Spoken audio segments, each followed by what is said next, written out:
Yaa Gyasi's Homegoing, 2016, is a sweeping historical novel that traces the lineage of two half-sisters and their descendants over 3 centuries, across continents, cultures, and oppressive systems.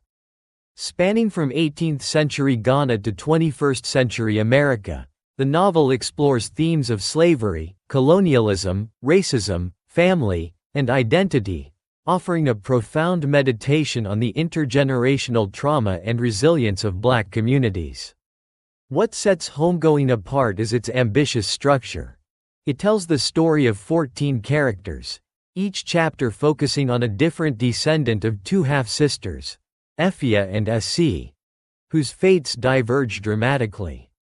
Effia marries a British colonizer and remains in Ghana.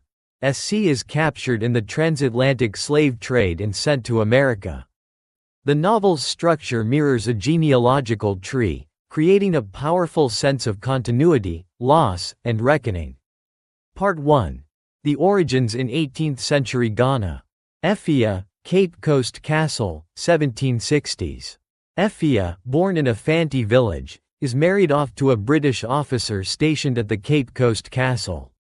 Her marriage elevates her status, but she remains unaware that the castle's dungeons beneath her feet hold enslaved Africans, including her half-sister, Essie.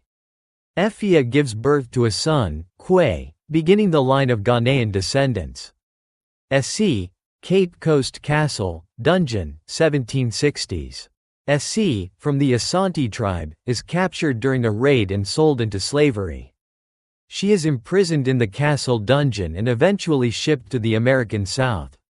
Her experience in the dungeon parallels Effia's life above, symbolizing the split between privilege and suffering. Essie's journey initiates the American lineage. Part 2. Ghanaian line. Kwei, British African elite, early 19th century.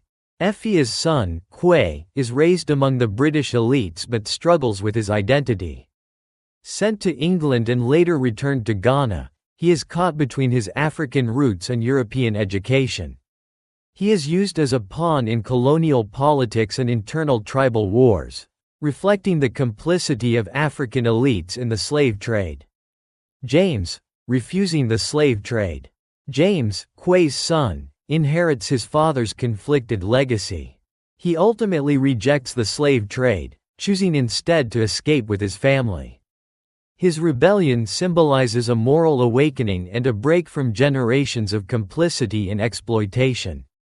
Abina, the outcast, late 19th century. James's daughter, Abina, flees her home after being scorned by a suitor.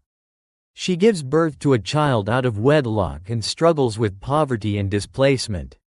Her story highlights the intersection of patriarchy and colonialism, particularly how women bear the brunt of social judgment. Akua, the crazy woman. Akua, Abina's daughter, is haunted by visions of fire and ghosts, a manifestation of historical trauma. She kills her children in a trance, except for one son, Yaa.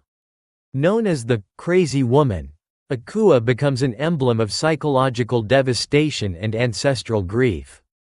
Yaa, the educator, 20th century. Yaa, disfigured by his mother's fire, becomes a schoolteacher. He harbors resentment but eventually reconciles with Akua. He marries Esther, a servant with deep emotional intelligence. Their daughter is Marjorie. Yaa represents reconnection through education and understanding. Marjorie, the diaspora returnee, contemporary Ghana. Marjorie is raised in Alabama but returns to Ghana during summers. She struggles to fit in both in America and Ghana. As a poet and thinker, she becomes the bridge between worlds. Her story echoes the hybridity of the modern diasporic identity. Part 3. American line. Ness, the plantation slave, early 19th century. Essie's daughter, Ness, is born on a southern plantation. After a failed escape attempt with her husband, she is tortured and separated from her son.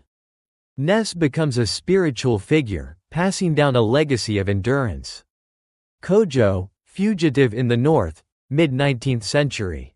Ness's son, Kojo, escapes to Baltimore and lives as a free black man. During the Fugitive Slave Act era, his pregnant wife disappears, and he becomes increasingly anxious and disillusioned.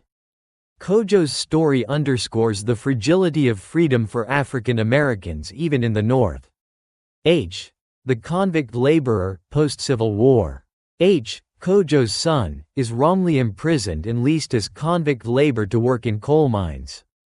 His chapter highlights the criminalization of black men and how slavery was perpetuated through mass incarceration during Reconstruction. Willie, the Harlem Renaissance era, early 20th century. Willie, H's daughter, moves from the South to Harlem, seeking a better life. Her dreams of becoming a singer are thwarted by racism and personal betrayal. She ends up a working-class mother, forced to choose survival over art. Willie's story illustrates the cost of the Great Migration and the persistence of systemic barriers. Sonny, Addiction and Activism, 1960s. Sonny, Willie's son, is a civil rights activist who spirals into heroin addiction. His life is marked by idealism, disillusionment, and recovery. He fathers Marcus but remains largely absent. His story represents the burden of black male identity in an era of both hope and despair. Marcus, the academic and reconciler, Contemporary America. Marcus, Sonny's son and a PhD student, is researching the effects of slavery on black identity. When he meets Marjorie in Ghana, their union symbolizes the coming full circle, the reconnection of the two ancestral lines, the African and the American.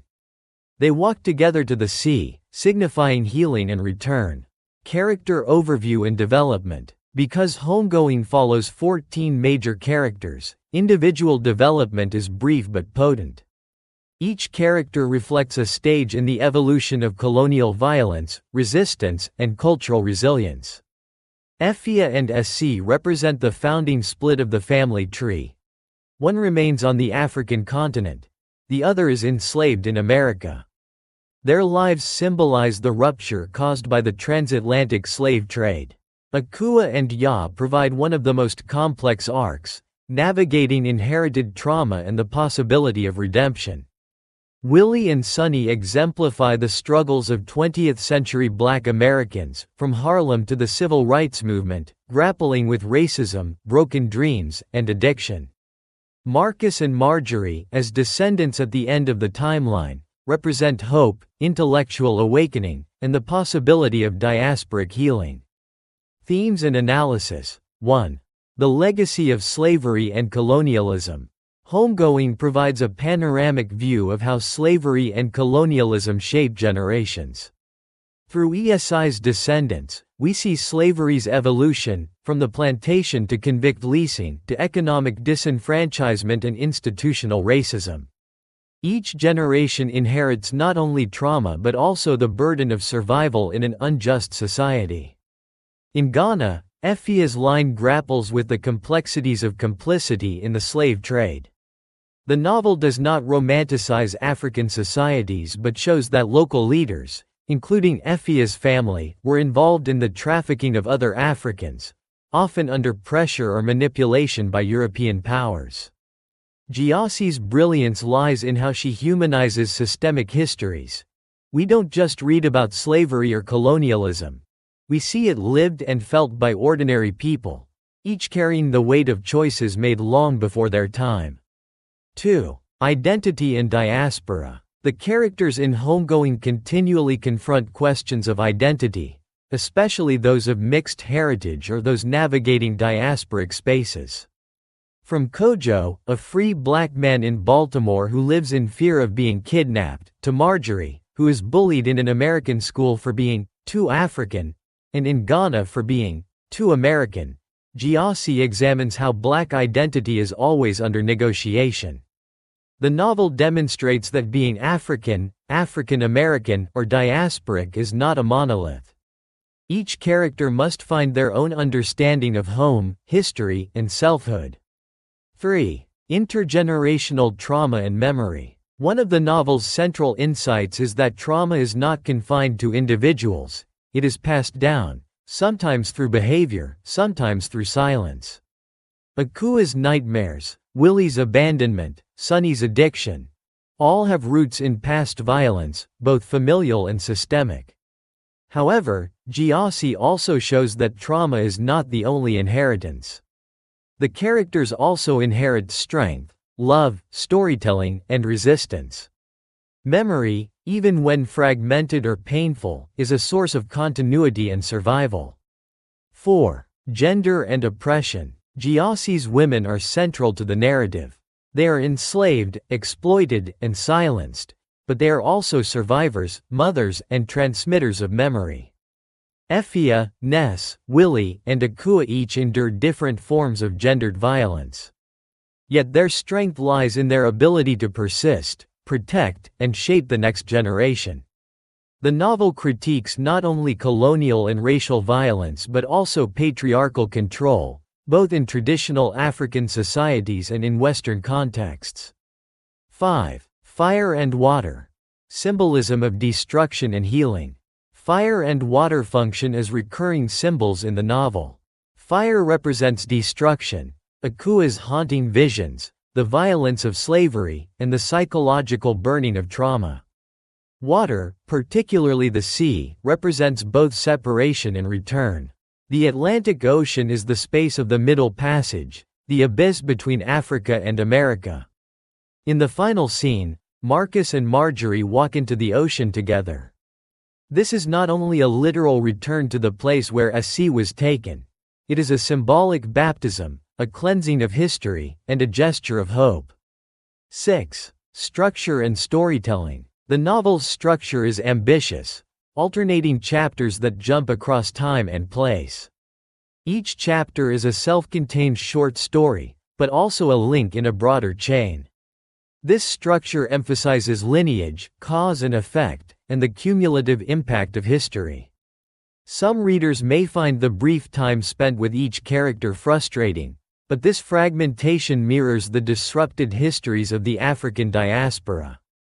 The gaps, silences, and abrupt transitions are part of the novel's commentary on the loss of continuity caused by slavery. Style and tone. Gyasi's prose is elegant, clear, and emotionally restrained. She avoids melodrama, allowing the weight of the events to speak for themselves. The novel combines lyrical beauty with historical realism, and its power lies in understatement. The tone is empathetic and observant, often sorrowful, but never hopeless. There is an undercurrent of faith in the human spirit, especially in the capacity of individuals to love, learn, and heal, even in the face of devastating histories. Conclusion. Yaa Gyasi's Homegoing is a landmark work of historical fiction that reframes our understanding of slavery, colonialism, and the African diaspora. Through its multi-generational lens, the novel illustrates how the past is never truly past, how it lives on in our bodies, our families, and our identities. Gyasi does not offer easy resolutions. Pain is not erased, justice is not always served. But through storytelling, the novel enacts a kind of restorative justice, bringing voice to the silenced, connection to the severed, and dignity to the dispossessed. Homegoing is more than a novel. It is a reckoning, a tribute, and a guide for remembering. In its final image, two descendants returning to the sea, it reminds us that history is not linear but cyclical, and that healing, though incomplete, is always possible.